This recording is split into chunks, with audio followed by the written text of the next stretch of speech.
The community is clear. Across the spectrum of age, race, gender, orientation, faith, or neighborhood, the response from the people of St. Petersburg is consistent with our vision of inclusive progress for all and our guiding principles. Tonight's election victory confirms the desire of the people of St. Petersburg for leadership that will move us forward and not backward. That is the very definition of progress. Assuring that today is better than yesterday and tomorrow is better than today. And that's what the people have clearly stated that they want in this election. When we ask the people what progress looks like, from students last week at Camel Park Elementary to seniors at Westminster Senior Living and every venue in between, the answers are consistent.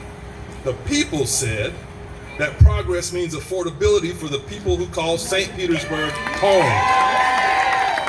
Affordable rent and home ownership, affordable water bills, transportation options, and affordable taxes.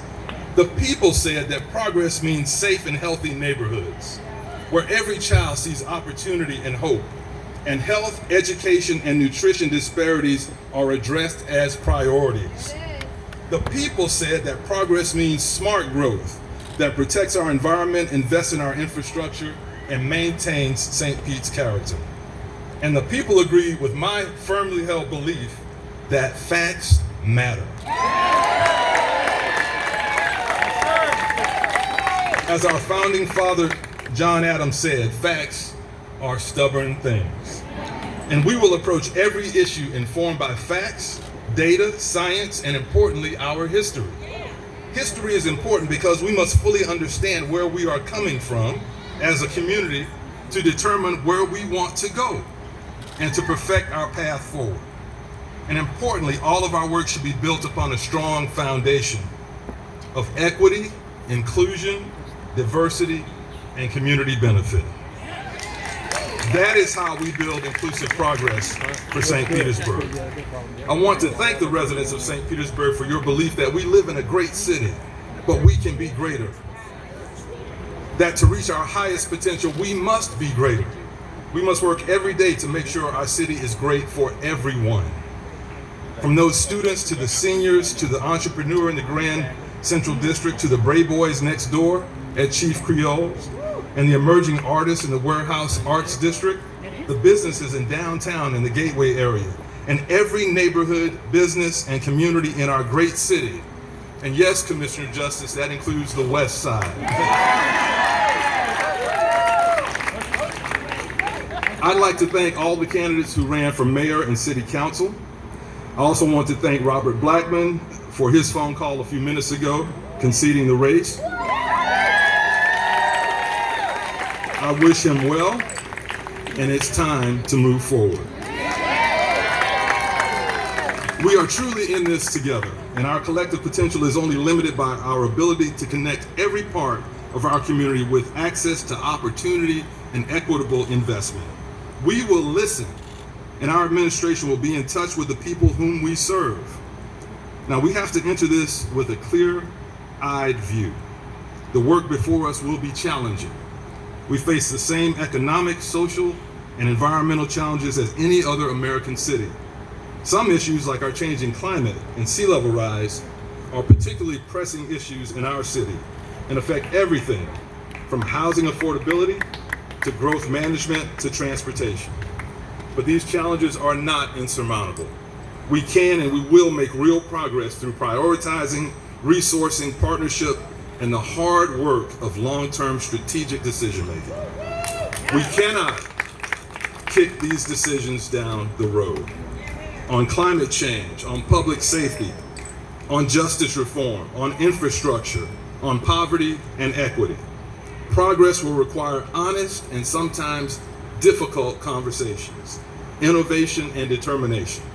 That is the path to progress in these challenging times, and I look forward to our collective work to achieve these goals. Finally, I want to acknowledge just a few folks. Any elected official or candidate will tell you that when you run for office, your entire family runs. It's not Sunday, but you can say amen to that. Pastor Williams, Pastor Pritchett, Pastor Watson. My family has always supported me, even when our faith was tested. So I want to thank my wife, Donna, my daughters, Kiana and Kenya, my sister, Katrina, my nephew, Trey, my nieces, Kina and Andresa, my best friend growing up, Dr. Dwayne Brown, and the hundreds of folks in the Welch, Davis, Brown, McKenzie, and Boykins family for always being there. Special thanks to my queen, our matriarch, my mother, Alifa Welch.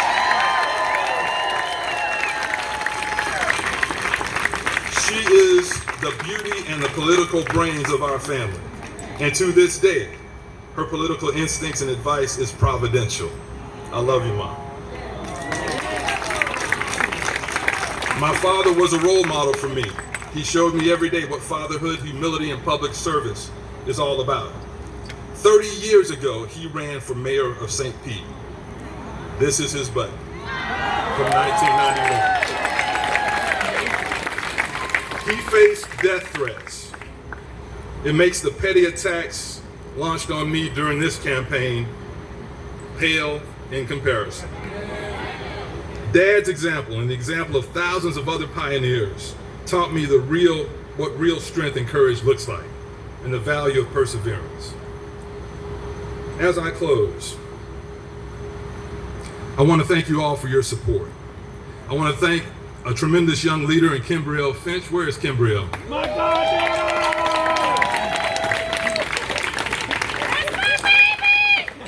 She is amazing. Kimbrielle is the granddaughter of former St. Pete police officer Freddie Crawford of the Courageous 12. And Kim, you are taking up his mantle of community leadership. Thank you. I would not be standing here today as mayor-elect of St. Petersburg but for the grace of God. And in my personal faith, I believe that certain people are placed in our lives as mentors and role models. I personally learned from outstanding mentors since I was a boy. Leaders like Verl Davis, Perkins Shelton, Lonnie Donaldson, Adele Von Jameson, Ernest Filiot, who talked about the process, Winnie Foster, to name a few. And then there are many giants still with us, pioneers like Leon Jackson. Is Mr. Jackson here? Where's Mr. Jackson? Mr. Leon Jackson of the Courageous 12. Gwen Reese, keeper of our history and culture. And my Omega Psi Phi brother, Watson Haynes. An iconic leader who continues to lead and inspire. And my mentor, Commissioner Bob Stewart. I don't know if Commissioner Stewart made it. Hey, Bob. Mr. Baseball. And Bob served not only with me on the county commission, but with my father on the St. Pete City Council. And he's been a mentor to me. Thank you all for your example of leadership. And there are many who I don't have time to name tonight. I want to thank Mayor Rick Kreisman for his leadership of our city. He is a great leader, although he's a Florida Gator. Nobody's perfect. And he is in Scotland right now leading on environmental issues. To all of my endorsers, the elected officials who are here, our community faith and business leaders, supporters, volunteers, prayer warriors, friends and voters, thank you for your support and your hard work. And I will need your continued support and collaboration as we get to work. This is the start, not the end of our journey. Welch for president! One day at a time. Finally, to my team, Team Welch, you are the best. You mapped out a plan to reach the voters, and we stayed focused on our positive message of inclusive progress. We knocked doors, we called, we texted. Yes, Reggie, I raised money. We did our homework. We reached the voters through mail, TV, social media, and radio. I'm proud that my team, endorsers, and supporters reflect our entire community. Black and white, straight, LGBTQ, Latinx, from different parties, neighborhoods, faith experiences, and ages. This is who we are. I'm proud of our partnership and our unifying goal of progress, equity, and equality for all. This election has made history in St. Petersburg.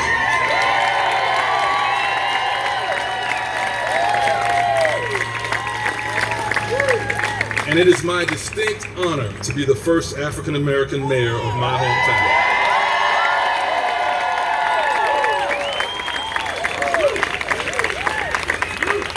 But let me be clear in stating that making history in and of itself has never been the priority of this campaign, nor will it be the focus of my administration. One of my guiding principles of governance, still available on kenwelch.com if you want to see it, is community impact. Inclusive progress that improves the lives of our residents, the resiliency of our community, and links every person with the opportunity to become their best and authentic self. That is inclusive progress, and that will be the focus of my administration. For me, as my daughters say, for me, making history without making a positive impact is an empty achievement. So our election victory must be followed by a purposeful agenda of opportunity, accountability, and intentional equity for our entire community. And working in partnership with you and every person and organization who will join our partnership for progress, we will build impactful, inclusive progress for St. Petersburg. Let's get to work. Thank you.